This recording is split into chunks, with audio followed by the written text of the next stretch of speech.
Bom, pessoal, dando continuidade no nosso curso de conversão termoquímica, na aula de hoje vamos continuar na parte teórica da pirólise, tá? Mas já mais focada nos diferentes tipos de modelos que existem para estudar a pirólise, tá? Relembrando um pouco o que conversamos na aula de ontem, a pirólise é um processo de conversão termoquímica em ausência de oxigênio, onde são produzidos três produtos: o char, que é a fração sólida, tá? O líquido, né, que é conhecido como bioóleo, ou bioóleo ou óleo pirolítico, e também estão os gases não condensáveis, tá? Que podem ser reaproveitados. Então, vamos focar então na modelagem da pirólise. Então, é importante mencionar, né, que a pirólise é um processo onde ocorrem múltiplas reações, né? Múltiplas reações, realmente são muitos compostos envolvidos, tá? Porque a decomposição ou desvolatilização da biomassa tem envolvida muitos compostos químicos, né? Já a gente viu nas aulas anteriores a composição da biomassa, também ontem alguns dos compostos oxigenados presentes no bioóleo, tá? Então, já focando na parte de modelagem, muitos modelos consideram a difusão de calor e de massa da partícula, né? Alguns de vocês sabem que realmente a partícula pode ser analisada no reator, como ela está escoando no reator, né?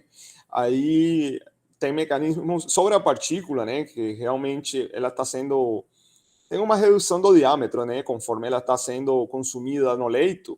Aí, além dessa variação do diâmetro, né, essa redução, aí também tem processos de transferência de calor e de massa envolvidos, né? Evidentemente, porque ela está escoando no leito, tá? Então, essas já são modelagens específicas, tá? As modelagens realmente de CFD, as que analisam essas aí, tá? Esses mecanismos, né, de transferência de calor e massa, tá? Então, já conforme mencionei, a modelagem já depende principalmente do escoamento da partícula no reator, tá? Já, conforme mencionei na aula anterior, a modelagem da pirólise é muito complexa, né? Inclusive, realizar um estudo cinético da pirólise é muito complexo, tá? São muitas reações. Daqui a pouco a gente vai ver um exemplo de um estudo cinético da pirólise de biomassa. Então, já vocês vão conseguir observar por que é tão complexo, né? Já considerando modelagens cinéticas e também modelagem de partículas, tá? Que são o foco de nossa aula. Por quê, pessoal? Porque também existe modelagem de equilíbrio. Essa é mais simples, tá? Não tem uma exatidão igual àquelas outras que eu já mencionei, mas é também possível vocês modelarem a pirólise através de reatores de equilíbrio, né? No software Aspen Plus, tá?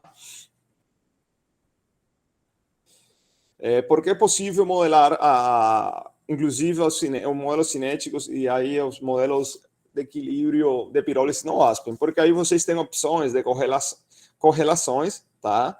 Para vocês indicar a quantidade de produtos dependendo da composição, tá? Tem essa ferramenta Calculator, que é útil para análise de sensibilidade, tá?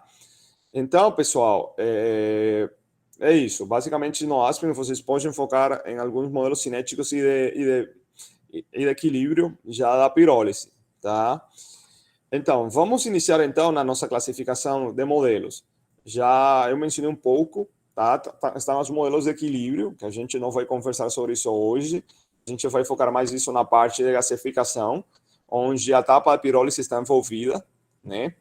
Então, hoje vamos conversar principalmente sobre os modelos cinéticos e os modelos de partícula, tá? Nos modelos cinéticos, a gente pode ter três tipos de modelos cinéticos que a gente vai definir daqui a pouco.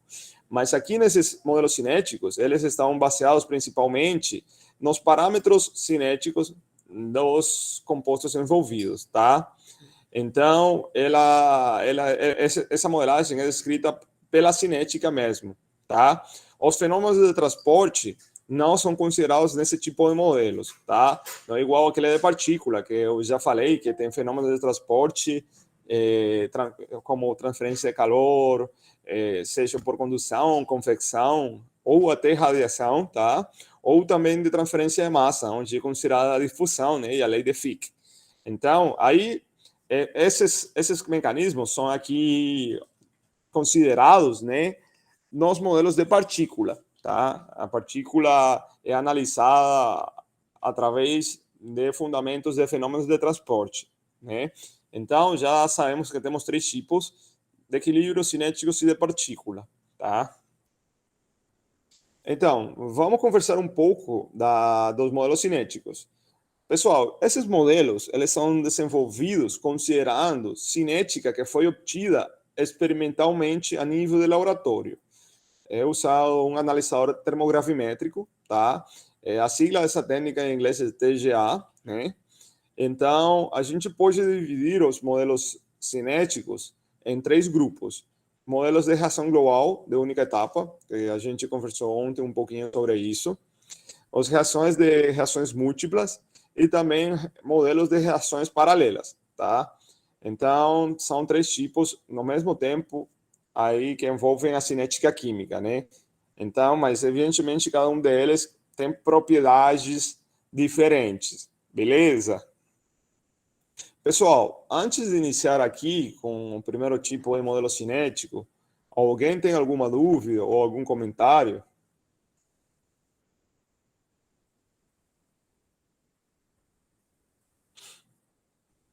Ninguém?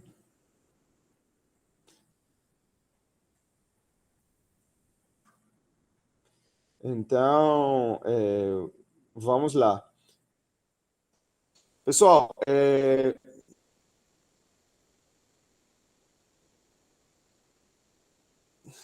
um modelo de reação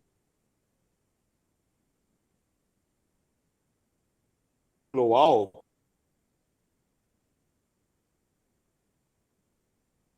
considera uma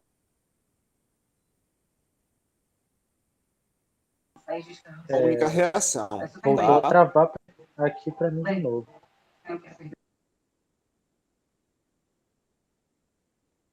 Na qual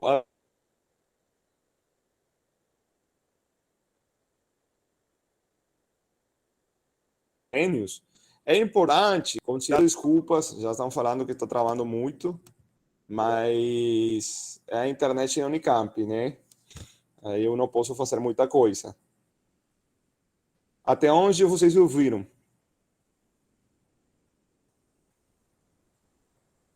Ou ainda está travando? Quando você iniciou o slide anterior. A partir de quando você iniciou o slide anterior. Esse aqui? Isso. Tá.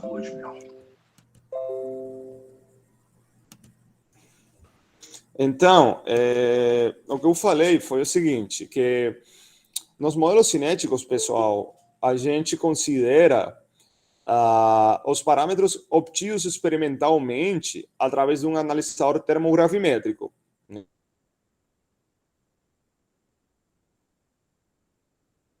Né? Eles são, no entanto, sejam estudos fornecidos de obter três grupos, tá? Pode ser esses modelos cinéticos ao mesmo tempo podem ser classificados em modelos de reação global,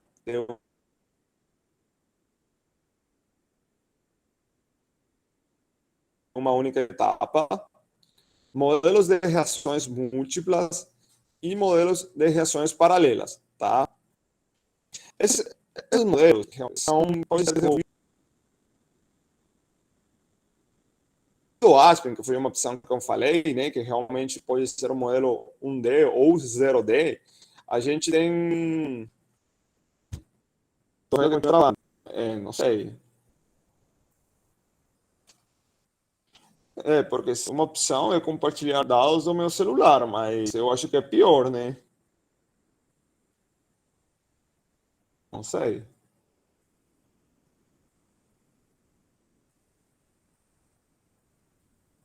Tá, e vocês vão avisando, senão a gente tenta com meus dados, mas eu acho que se eu tentar com meus dados móveis, vai ficar pior ainda, né?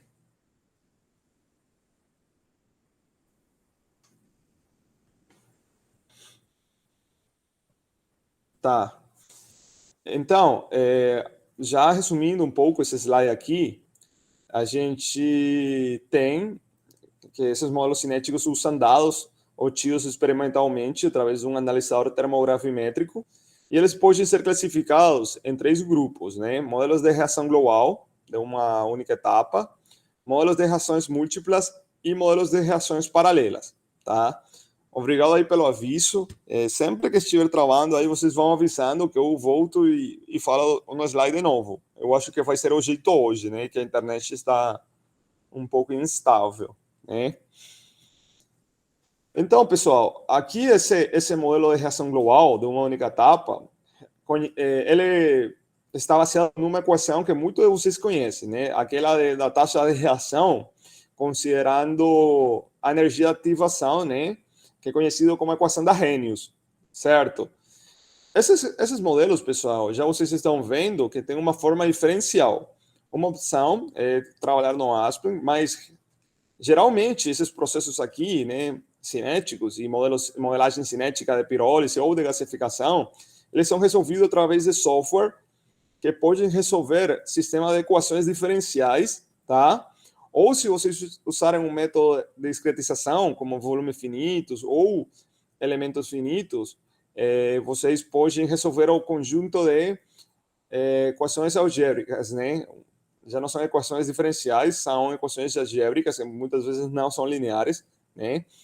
Então, é isso. Mas já para entender um pouco como a gente pode obter essa equação na forma da equação da Arrhenius, a gente inicialmente tem que considerar a taxa de volatilização da biomassa, tá? Ou de decomposição, certo? Então, essa taxa de volatilização pode ser definida como o diferencial de MB, tá? É dividido entre o diferencial do tempo, que é igual a menos K, e a diferença entre a massa da biomassa menos a massa do char, né? Esse char é a quantidade que em quilograma, tá? Do char que fica depois da conversão da biomassa, certo? Então, já K é uma constante cinética de primeira ordem e T representa o tempo em segundos, tá? Geralmente, pessoal, a gente trabalha com essas unidades, tá? E a temperatura, a gente vai ver daqui a pouco, sempre em escala absoluta, tá? Então, pessoal, a gente pode definir a conversão da biomassa ou mudança da fração da biomassa de uma maneira dimensional, considerando aqui a massa inicial da biomassa, né, que vocês fornecem no analisador termografimétrico, tá? Aqui a massa, uma massa de biomassa total, né? E aqui a massa ao char, né? Então, pessoal, já vocês tendo aqui essa conversão e substituindo esse x, aqui, desculpem, evidentemente, né, arranjando a equação, né, aí vocês podem substituir na equação anterior, tá, e obter essa forma diferencial, certo? Aí é necessário arranjar algebricamente essa equação para vocês chegarem nessa equação aqui, tá? Então, pessoal, a gente já conhece, né, essa equação diferencial em termos da conversão da biomassa, certo? Aí já depois vocês podem resolver uma equação diferencial, né, através de algumas integrais, e a gente obtém essa forma aqui, tá? Onde A é o fator pré-exponencial, né? em resumo, pessoal, a taxa de reação, vamos falar assim, né, é dada pela constante cinética, né, que é função da temperatura, vezes a concentração da biomassa, certo? Então, já essa constante cinética já tem a forma que vocês podem observar aqui, tá? Que corresponde a qual forma? O fator exponencial vezes o exponencial de menos energia de ativação, né? Aqui a gente está trabalhando em Joule dividido por mol, Joule-mol, dividido entre a constante universal dos gases na forma molar, por isso tem esse traço aqui, tá? Que é Joule, mol, Kelvin, e a temperatura na escala absoluta, em Kelvin. Então, pessoal, a gente já tem, vamos falar assim, a equação fundamental para um modelo de reação global de uma única etapa, tá? De uma única etapa mesmo, certo? Pessoal, já vocês conseguiram observar que esse tipo de modelos descreve a taxa de composição da biomassa, tá? É importante saber que aí a gente não pode calcular os teores dos gases não condensáveis, dos gases condensáveis e do char, né? A gente só tem uma massa de char, né? Mas realmente a gente precisa também, para ter um balanço de massa, considerar a fração dos gases, né? Então, já vocês viram que ele foca mais na decomposição ou de volatilização da biomassa, certo? Pessoal, antes de continuar com o modelo de reações múltiplas, alguém tem algum comentário ou alguma dúvida? Pronto, pessoal, é isso mesmo que eu ia perguntar, a questão do índice, né? Esse índice 1, ele quer dizer que muda de... pronto, perfeito. Né? Muda de forma com o componente, muda de forma com a matéria, ou então, o último slide isso mostrou, né, que tem constantes, né? São constantes fixas, né? Sim, é uma notação, na verdade. Aí, por exemplo, a reação 1, né?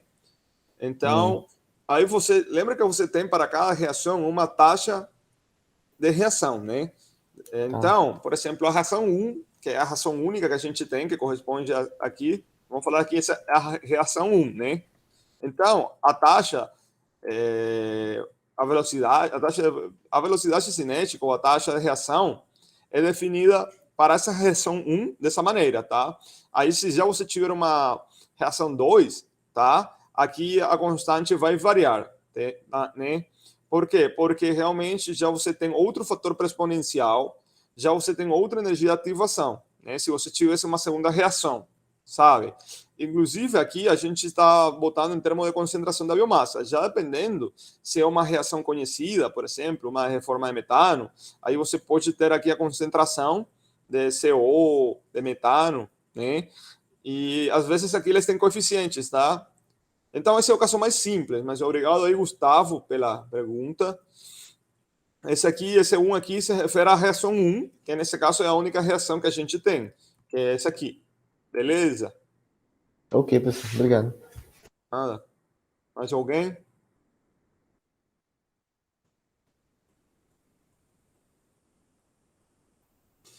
Beleza, então vamos lá.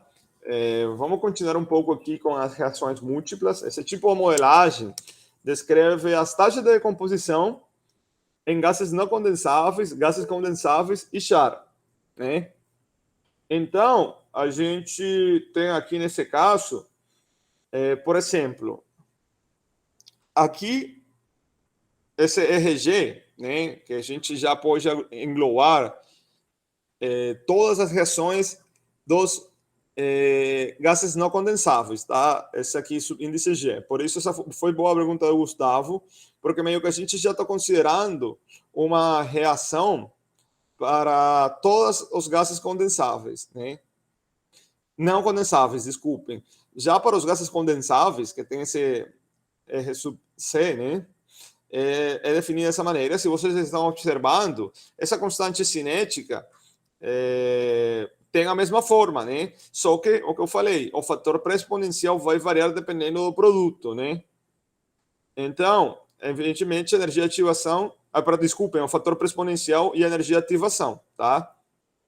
Então, a mesma coisa para o char. Então, esse modelo já diferente daquele de uma única etapa, aqui a gente já está analisando realmente a velocidade de reação para essa fração de gases não condensáveis, de gases condensáveis e do char, né? Bem na saída do reator, né, de pirólise, bem no, tipo, quando acabou a pirólise mesmo, esses produtos, tá? Que já vocês sabem que os gases condensáveis já são condensados para obter aí bio-oil, né? Então, pessoal, no entanto, que a gente já está analisando um pouquinho na cinética, né? A composição dos gases condensáveis e não condensáveis não é calculada. Por isso eu falei que são reações globais.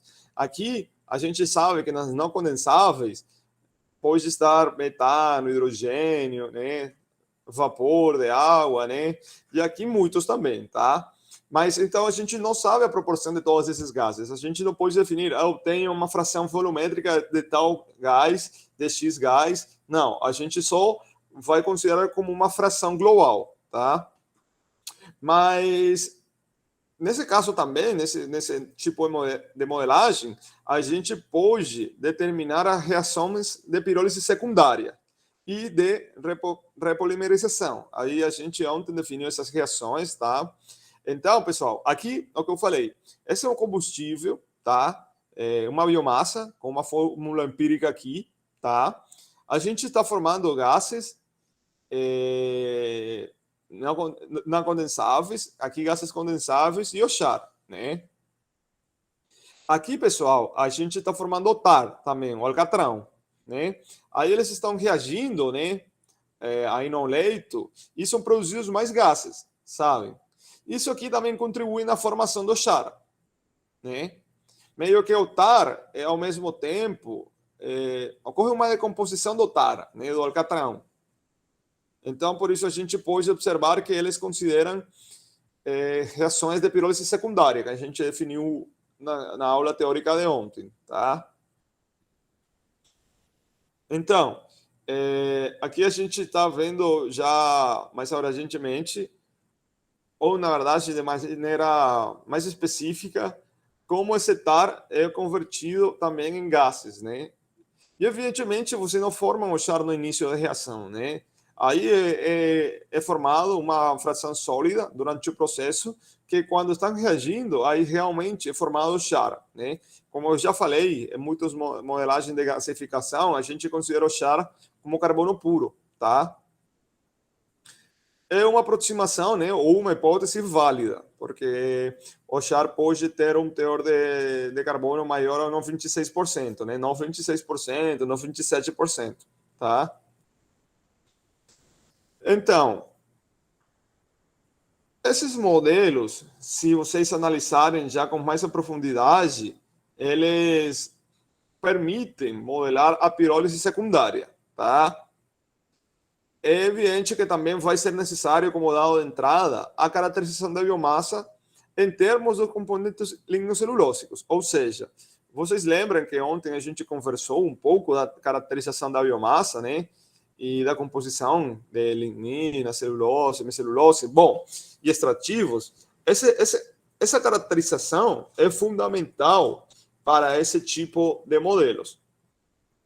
Beleza? Então, pessoal, já entrando já um pouco mais já nas reações nos modelos de reações paralelas, a gente já, conforme eu falei no slide anterior, a gente já vai definir novas reações para cada uma dos componentes lignocelulósicos, tá? Já nesse caso aqui, pessoal, a gente tem já como a celulose como um grupo, né, pertencente à biomassa, ele é dividido em gases não condensáveis e em char. E a mesma coisa vai ocorrer aqui com a hemicelulose e lignina. Então, pessoal, aqui já vocês estão vendo, entre aspas, né, 9 reações globais, né? que realmente são muitas, se a gente vai considerar a quantidade de compostos químicos presentes no processo. Né? Inclusive, eu vou apresentar daqui a pouco, eu vou apresentar um trabalho, tá? De um dos mais completos aí de modelos cinéticos de pirólise, tá? Um estudo cinético de pirólise, na verdade, pirólise de biomassa, que é esse aqui, tá? Que foi desenvolvido por Hanze, tá? O pessoal aí que trabalha com pirólise de biomassa, seria interessante observar o comportamento da cinética, né? Aí, quem quiser depois o paper, pode mandar uma mensagem, tá? Eu tenho acesso aqui, mas quem estiver em faculdade também é fácil achar, né? Então, é isso. Aí, pessoal, esse autor, ele classifica todas essas reações aí, né? Lembra que a gente tinha celulose? Bom, a gente tem celulose, a decomposição da celulose, aqui é formado vapor e char, aqui também já é formado C6H10 ou 5. Ao mesmo tempo, essa celulose decomposta, aí a gente vai ter todos esses compostos oxigenados aqui, tá? Inclusive metano e char. Olhem aqui, C2H42, C2H2O e por aí vai, tá? Então, pessoal, já quando a gente já tem a hemicelulose, a gente tem uma decomposição também, tá? Só que em duas partes. A primeira parte tem todos esses compostos aqui, hidrogênio, dióxido de carbono, monóxido de carbono, vapor de água, né? Etc, etc, etc. Até metano também, né? Etileno e tal. Aí também ocorre outra reação para formar esse produto químico aqui, tá? A segunda fração de hemicelulose dá como resultado todos esses compostos químicos também, né? Olhem que na lignina a gente tem mais reações, né? Porque são biomassas lignocelulósicas, né? O que a gente está estudando e que eles estudaram. Então, tem mais compostos, tem mais reações, né? São muitas mesmo, muitas. Olha que são 7 e, ao mesmo tempo, estão sendo formados todos esses produtos aqui, né? Então, pessoal, olhem como a gente está tendo uma boa quantidade de compostos oxigenados, de compostos de hidrocarbonetos, né? Então, não é tão simples assim. Esse modelo aqui é mais complexo, na verdade, essas reações paralelas. Porque além de considerar a composição, né, da fração, do grupo presente na biomassa, né, na composição lignocelulósica, ele também está determinando a quantidade de gases condensáveis, não condensáveis, de char. Então, em termos cinéticos, esse modelo aqui é o mais completo, né? É muito abrangente mesmo, porque considera muitos componentes aí presentes nas duas fases, né? Porque a gente daqui a pouco vai apresentar os modelos de partícula, e nesses modelos de partícula a gente considera duas fases, né? A gasosa e a sólida. Então, é isso, pessoal. Antes de iniciar com os modelos de partícula, alguém tem alguma dúvida, algum comentário?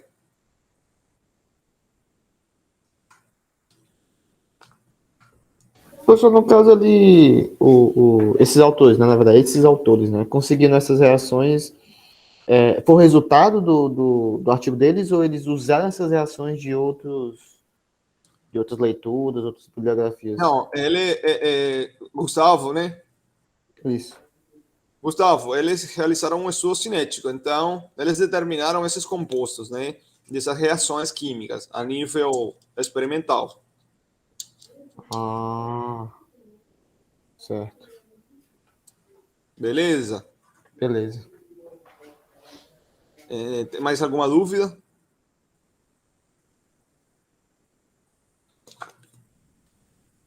Gustavo, você que trabalha aí com a professora Mona Lisa, nessa parte de pirólise, dá uma olhada nesse artigo, pode deixar informações interessantes, tá?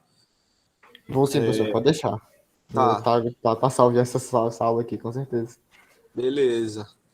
Então, pessoal, a gente já vai conversar um pouco com relação aos modelos de partícula. Aqui, pessoal, a gente já considera a conservação de massa e de energia, né? Os balanços, tá? E esses balanços aí são aplicados na partícula da biomassa, né? Já vocês viram que nos modelos anteriores a gente falava da biomassa, né? De uma biomassa em geral. Mas aí vocês podem considerar uma pequena partícula da biomassa, tá?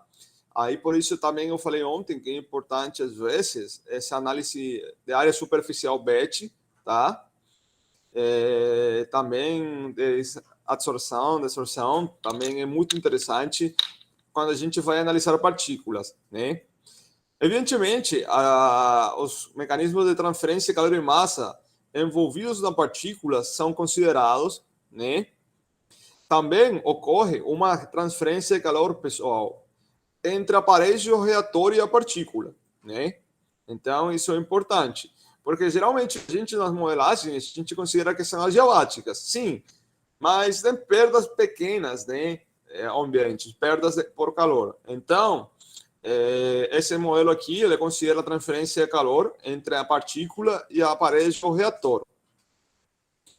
E, pessoal, às vezes aqui são usados também modelos cinéticos para fornecer a taxa de composição térmica da biomassa. No entanto, seja modelos de partícula, a gente também está considerando mesmo a cinética, tá? Então, aqui a gente tem dois tipos de modelagem. Alguém queria falar alguma coisa?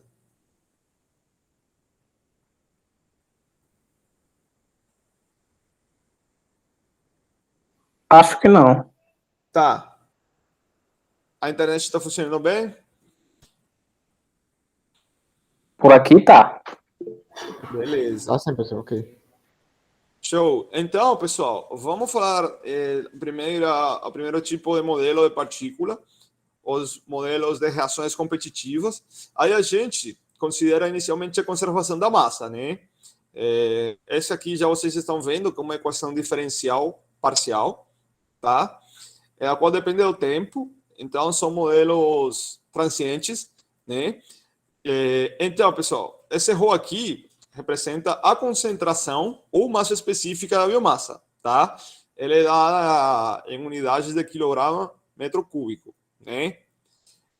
Já a gente tem o mesmo tipo aqui de balanço, né? Porque a gente já vocês estão vendo, a gente está fazendo equação diferencial por cada grupo. Na verdade, inclusive, em modelos de gasificação, aí vocês podem observar uma equação diferencial para cada composto envolvido, né? Aqui a gente está deixando global, tá? Evidentemente, a biomassa é um só composto, tá? O char também. Mas aqui a gente está deixando, olhem aqui, a porosidade da partícula e a concentração da fase gasosa. Aí vocês podem ver aqui, né? Então, pessoal, e aqui vocês estão vendo uma velocidade de escoamento, né? Porque o gás está escoando. Esse aqui é um vetor Nabla, né? Então, já que é mais matemática mesmo, mas isso indica aqui, pessoal, que a gente tem uma fase gasosa e aí, ao mesmo tempo, estão envolvidas muitos componentes, né? A gente pode observar um similar aqui para os condensáveis, né? Que tem um seu índice T. Aí a gente considera a porosidade da partícula, a velocidade de escoamento, né? E a concentração, evidentemente, desse grupo, tá? Pessoal, aí o pessoal que ainda não está acostumado com essa notação aqui de Nabla, eu recomendo muito aquele livro de Fenômenos de Transporte, o BER. Aí nos anexos tem alguns exemplos. Todos os livros de fenômenos de transporte em geral tem um anexo aqui para essa notação, vamos falar assim, vetorial, tensorial e tal, né? Então aqui esse é o Nabla, tá? Que é o inverso a um delta, né? Então, é isso, pessoal. Essa é a conservação da massa, tá? A velocidade, geralmente, pode ser calculada através da lei de Darcy, tá? Que é um cientista francês que trabalhou muito, acho que é francês, né? Que trabalhou muito a parte de transferência de calor, mecânica dos fluidos, escoamento e tal. E a permeabilidade da biomassa é dada pela seguinte equação, tá? Aqui a gente tem permeabilidade da biomassa e do char, né? E isso aqui é um rendimento. Então, pessoal, já combinando as equações e considerando a equação de estado dos gases ideais, a gente pode ter uma equação para a pressão total, né? Porque lembre-se, pessoal, que a gente está trabalhando em um reator que ele também tem um delta de pressão, né? Às vezes queda de pressão. Então, a gente também considera uma pressão total e essa equação que a gente obteve aqui, né? Considerando o que eu falei, a equação dos gases ideais, né? E já vocês conhecem, PV igual a NRT, quando é em termos molares, né? Só que como aqui é mássico, pessoal, a gente considera aqui também a massa molar, né? Que representa aqui a massa molar da mistura dos gases condensáveis e dos gases não condensáveis. Beleza? Pessoal, tem um curso no UFRJ do professor Gabriel Lisboa, veríssimo. Ele foca já mais na parte de modelagem, tá? A gente aqui está focando mais na parte teórica e os princípios. É um curso de pós-graduação. Aí, quem tiver interesse, aí depois pode me mandar uma mensagem. Aí lá no UFRJ é trimestral, tá? É só para o pessoal que mora no Rio, né? No estado do Rio. Porque, na verdade, já as aulas presenciais voltaram, tá? Eu fiz o curso dele e foi, tipo, a disciplina mesmo, e foi muito boa. Eu fiz virtual, né? Na pandemia. Mas quem morar no Rio e tiver interesse no curso focado em modelagem de conversão termoquímica, posso sugerir o curso do professor Gabriel Veríssimo, da UFRJ, tá? Então, voltando aqui, na parte da conservação da energia, a gente já, evidentemente, considera a capacidade calorífica, tá, inicial. Da mesma maneira, a gente considera a concentração da biomassa, do char, dos gases, né? Esse epsilon aqui, que é a porosidade, tá? O CP também, tá? Que é o calor específico à pressão constante. E a gente considera aqui também a taxa de geração, consumo de energia devido às reações químicas, tá, pessoal? Aqui a gente já está considerando as reações químicas também. Beleza? Essa aqui, lambda, é a condutividade térmica. Então, já vocês viram que essa modelagem é mais matemática, é muito mais complexa, né? Comparada com aquelas de cinética, tá? Porque a cinética vocês vão ter uma equação diferencial ordinária, né? Realmente, geralmente são 1D esses modelos, aqui muitas vezes são 2D ou 3D, além de que são transientes, são modelagens muito complexas. Pessoal, antes de iniciar o nosso último modelo analisado no dia de hoje, que é de reações paralelas, alguém tem alguma dúvida? Professor, naquela equação do outro slide, o Q, né, que é em relação à reação química que acontece, né, ali seria um delta do consumo, do que é gerado e do que é consumido no processo, seria um delta já, ou só de geração? Então, você sabe que todas as reações químicas têm uma entalpia, né? Um delta OH, né? Um delta de entalpia, que dependendo da natureza, se é endotérmica ou exotérmica, o sinal muda, tá? Então, aí, nesse Q que você está observando na equação, você considera o delta de entalpia, sabe? Então, já você sabe que dependendo da reação, essa entalpia, se é de natureza endotérmica, ela vai liberar energia. E a outra, que são exotérmicas, elas requerem energia, né? Então, aí é isso, o que está referindo esse aqui aí. É a anotação mesmo do livro, tá? Mas já é mais entalpia, né? Inclusive, tem mecanismos de transferência de calor envolvidos, né? Então, que já depende do H, que esse H é esse fator aí de convecção, né? Então, esse que inicialmente a gente pode definir como a variação da entalpia da reação, tá? Já, evidentemente, às vezes ela consome energia, né? Requer energia, ou gera, né? Que libera energia. Porque o processo não é adiabático, né? Esse processo. Não, né? não. inclusive, já vocês, lembra que a gente falou, a pirólise, ela é endotérmica, ela está requerendo energia, né? Então, ela requer energia, e lembra na aula anterior que a gente tinha biomassa mais calor? Então, é isso. Você tem que fornecer uma energia para que essa reação possa ocorrer, tá? Porque a natureza é endotérmica. E como você falou, o processo não é adiabático. Então, tem inclusive um mecanismo de transferência de calor entre a parede e a fase sólida, a parede e a fase gasosa. Entendeu? Entendi. Obrigado, professor. Nada. Mais alguém? Isso, só mais uma pergunta aqui. Sobre a velocidade de escoamento, né? Eu não escutei direito, não sei se eu falou sobre o micro, né?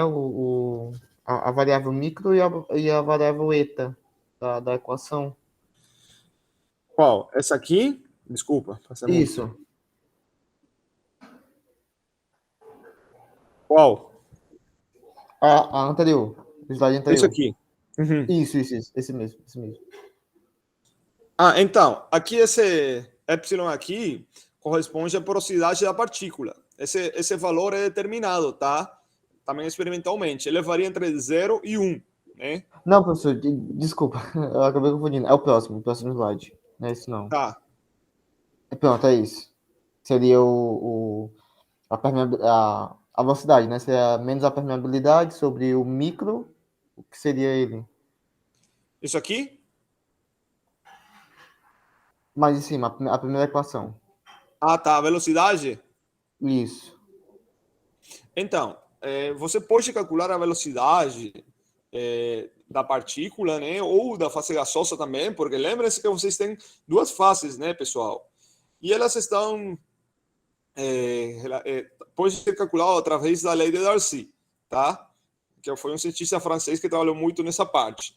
Então, você tem a permeabilidade da biomassa, isso também é calculado experimentalmente, tá?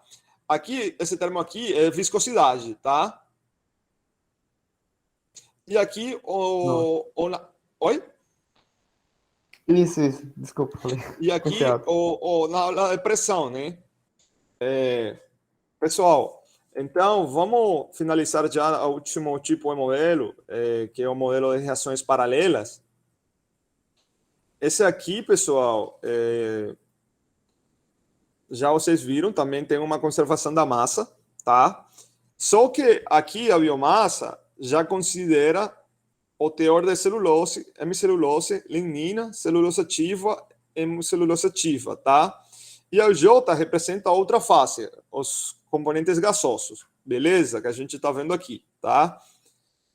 Basicamente, no final das contas, vocês vão ter um somatório, né? Porque são várias espécies gasosas. Pessoal, aí fiquem à vontade, tá? Mandem mensagem, falem aí podem ativar o microfone e falar quando estiver travando, tá? Desculpe mesmo, mas hoje a internet aqui tá difícil, tá? Estamos ouvindo? Sim. Tá normal agora. Beleza, já tô com medo já. Pessoal, vamos então resolver dois exemplos aqui, tá? Eu mencionei um pouquinho ontem, já acho que já vale a pena já mencionar esse cálculo novamente, mas já mais focados em combustíveis, ou seja, biomassas, já dá o cálculo da razão a combustível, tá? Essa razão a combustível, a gente já viu um exemplo que já foi mais focado só em metano, eu acho, ou octano. Não lembro agora de cabeça. Mas então, pessoal, vamos então considerar o seguinte exemplo, tá? É um combustível que tem uma análise elementar que apresentou resultados de 77,54% de carbono, 4,28% de hidrogênio, 1,46% de enxofre, 7,72% de oxigênio, 1,34% de nitrogênio e 7,66% de cinzas não combustíveis, ou seja, inertes. Esse combustível queimado com 120% de ar teórico, ou seja, 20% de ar em excesso, né? Pessoal, vamos calcular então a estequiometria da reação e a quantidade de dióxido de enxofre gerado em quilograma por quilograma de combustível, beleza? Então, pessoal, a esse tipo de exercícios a gente resolve considerando uma base de trabalho, tá? Nesse caso aqui, vamos considerar uma base de 1 quilograma de combustível. Pode só voltar um pouco, por favor? Oi? Pode só voltar nos slides? Tá.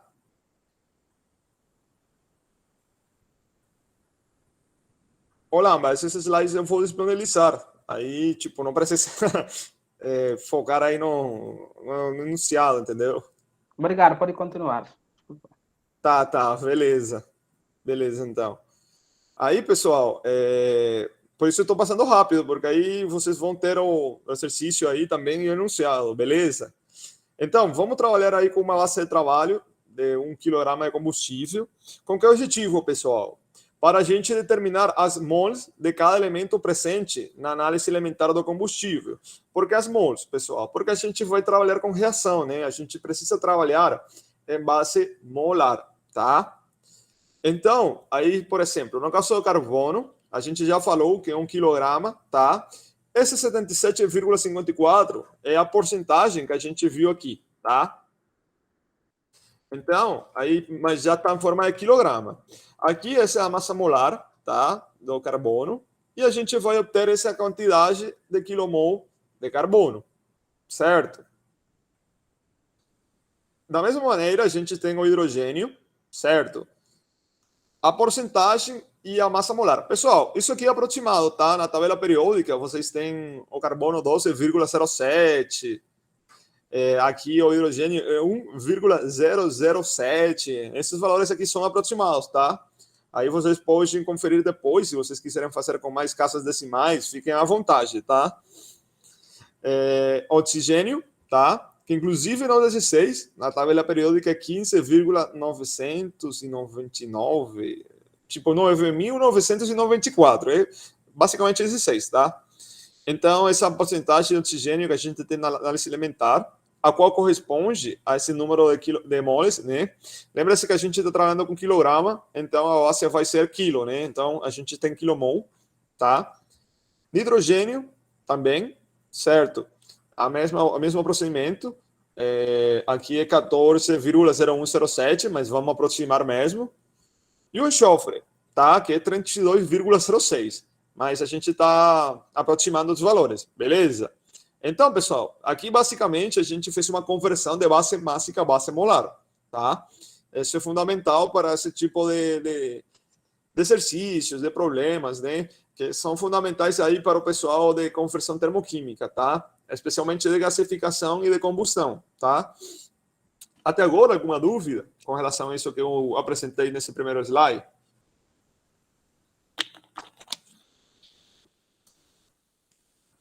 Não? Então vamos continuar aí. Beleza, Lamba. Então, pessoal, aí vamos interagir um pouco. Já considerando que é uma combustão completa com ar teórico, a gente que produtos vai ter?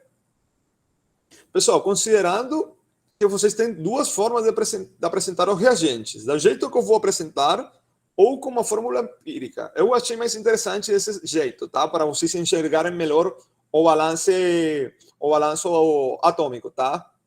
Ou seja, a conservação da massa. Aí responderam CO2 e vapor. Mas falta mais algum, né? Lembre-se que está reagindo ao ar. É combustível, mas ar produz CO2, H2O e falta mais 2, pelo menos. Considerando a composição elementar, tá? E considerando que a gente está fornecendo ar no processo.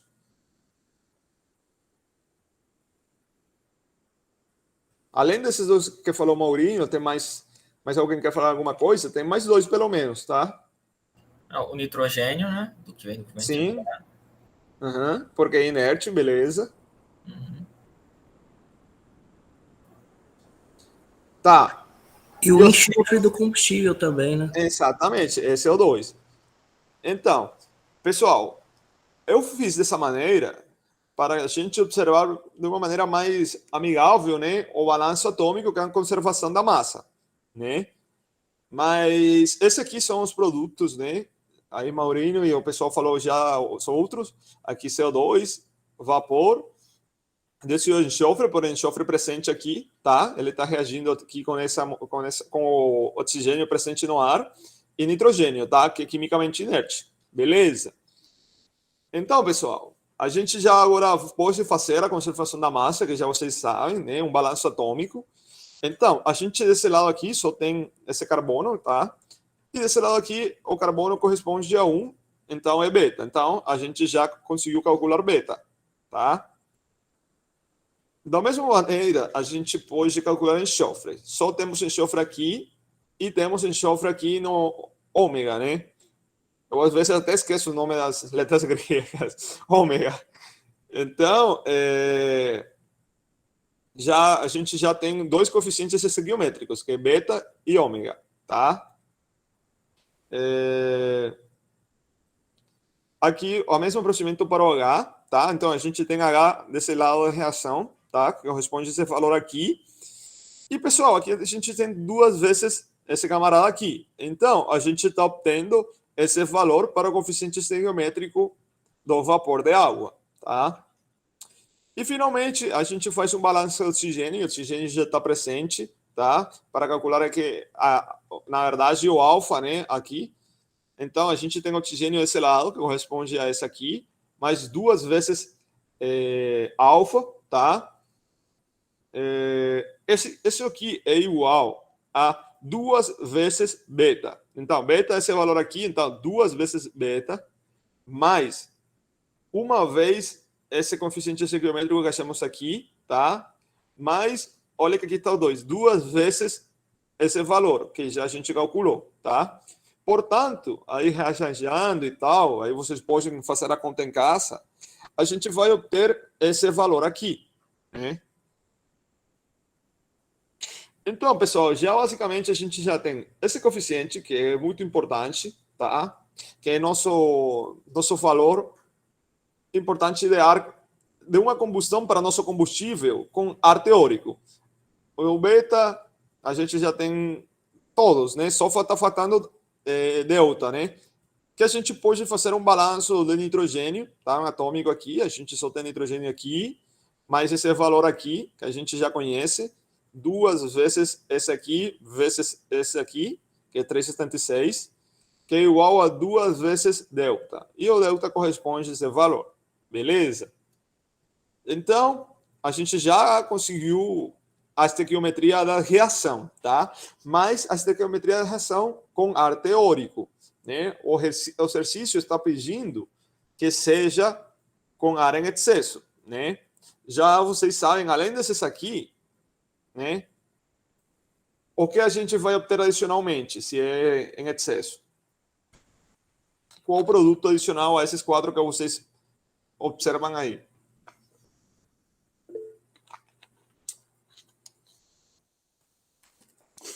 Professor, só uma dúvida em relação a esse excesso de ar. Sim. O senhor está querendo dizer que tem 20% de excesso de ar ou é 120% mesmo?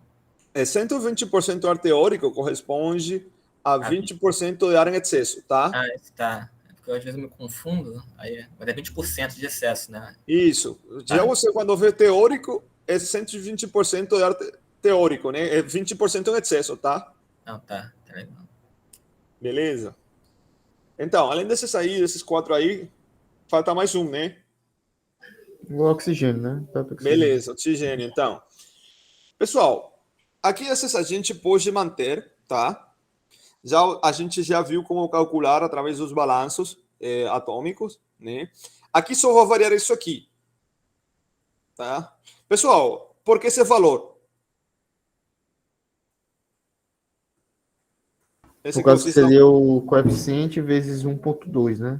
Seria beleza, ótimo. Então, esse valor aqui vezes 1,2, ótimo.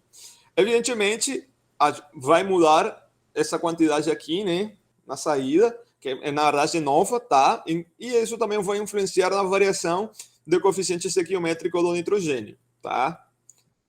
Já vocês sabem essa parada da conservação da massa, novamente fazem o balanço atômico, tá? E pronto, essa é nossa reação, essa estequiometria da reação considerando essa análise elementar. Pessoal, esse é um caminho, tá? Vocês podem fazer da maneira empírica, com uma fórmula empírica, já tem outros fundamentos, tá? Mas eu achei mais confortável para vocês entenderem aí os balanços dessa maneira aí. Já tem pessoal que trabalha diretamente com a fórmula empírica e não está errado. É outra opção e é válida, tá? Pessoal, bom, então, já considerando isso, como a gente poderia calcular essa quantidade de SO2 gerado por quilograma de combustível? O pessoal aí que trabalha já em combustão, em gasificação, como a gente poderia calcular essa quantidade? Não tem que falar o valor, o procedimento. É o que eu estou querendo saber.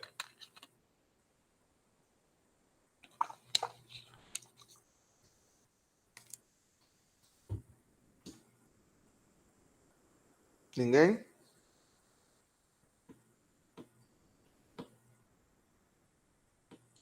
Pessoal, a gente já tem esse valor aqui, né? Então, aí é simplesmente, já a gente sabe que a gente trabalhou com uma base de 1 quilograma, lembre? Então, essas moles aqui correspondem a 1 quilograma. Essas moles estão contidas em 1 quilograma de combustível.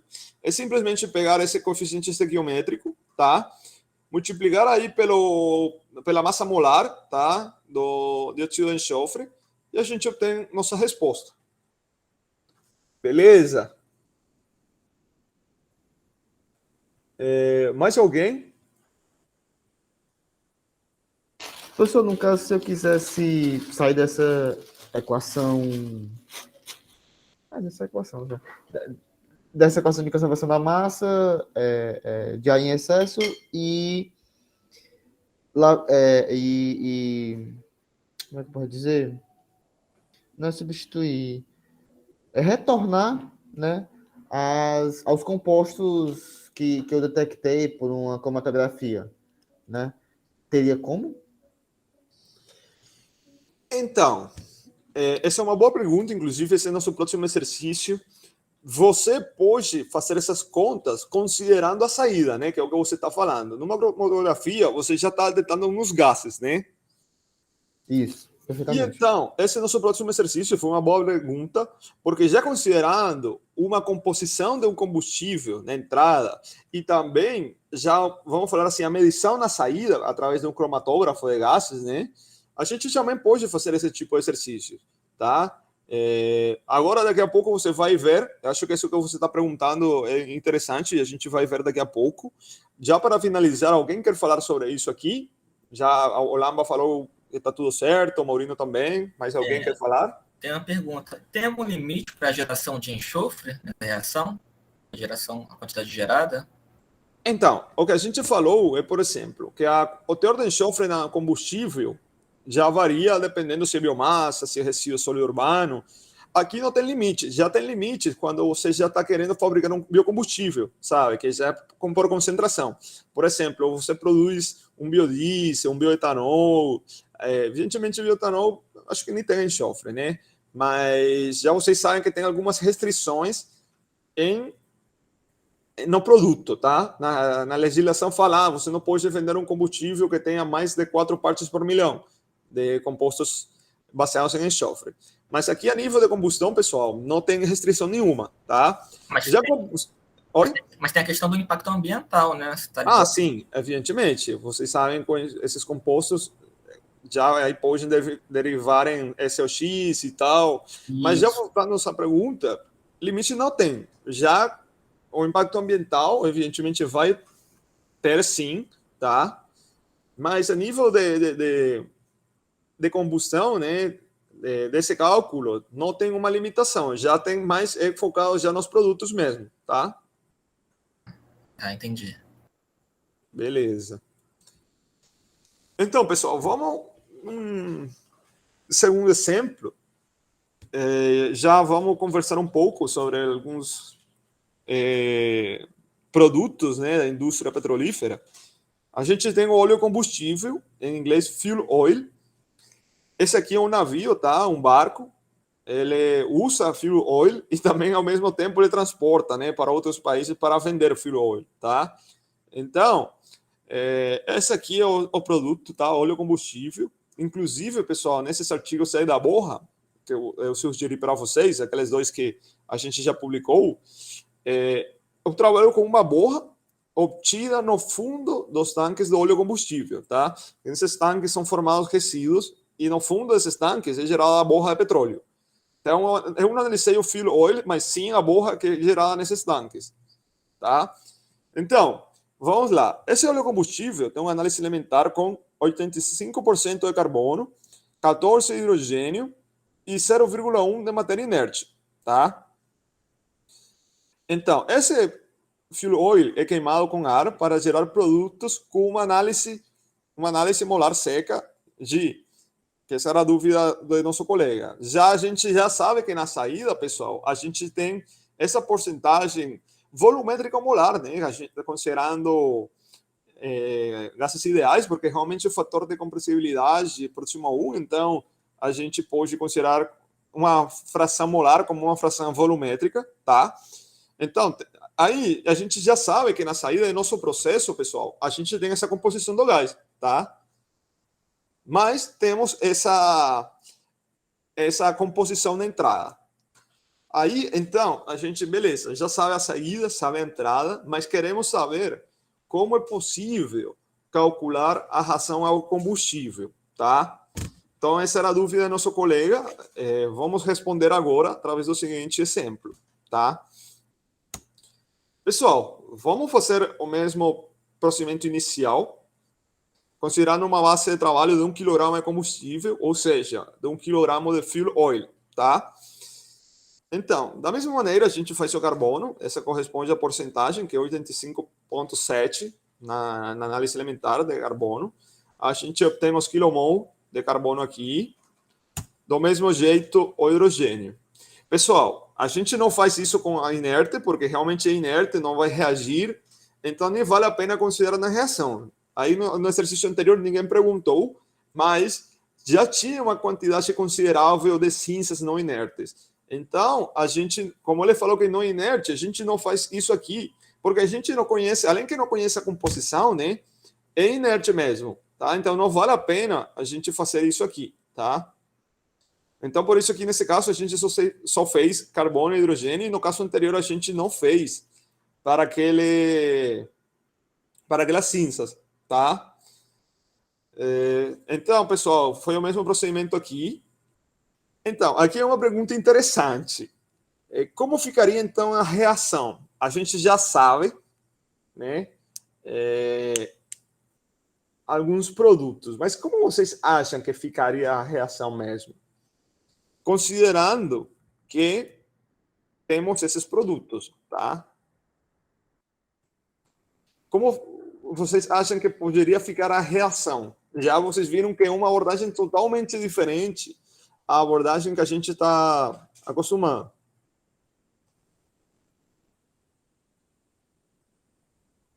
Como vocês acham que poderiam ser os reagentes? Os reagentes já vocês sabem, né?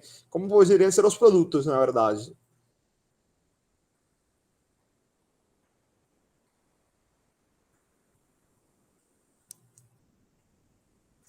Ninguém? Então eu vou responder.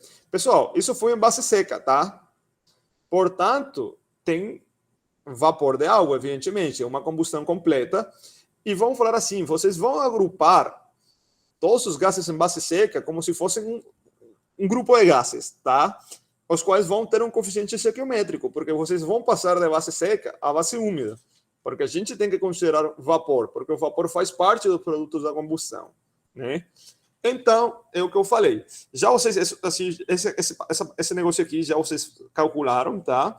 Tem novamente um coeficiente para o ar e vocês agrupam esses gases em base seca aqui, tá? E vocês vão calcular um coeficiente estequiométrico para esses aqui.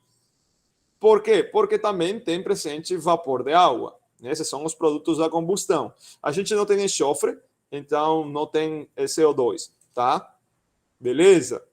Ficou claro?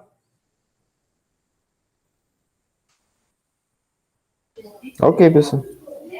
Beleza.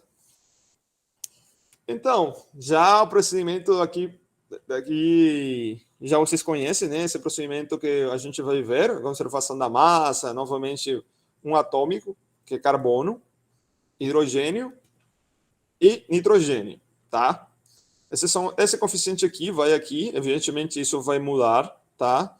Esses produtos aqui vão, porque um produto dessa constante vezes essa aqui, então o coeficiente estequiométrico vai mudar aqui nesses produtos, do vapor corresponde a esse aqui, tá? E esse aqui o nosso coeficiente estequiométrico da molécula de ar, né?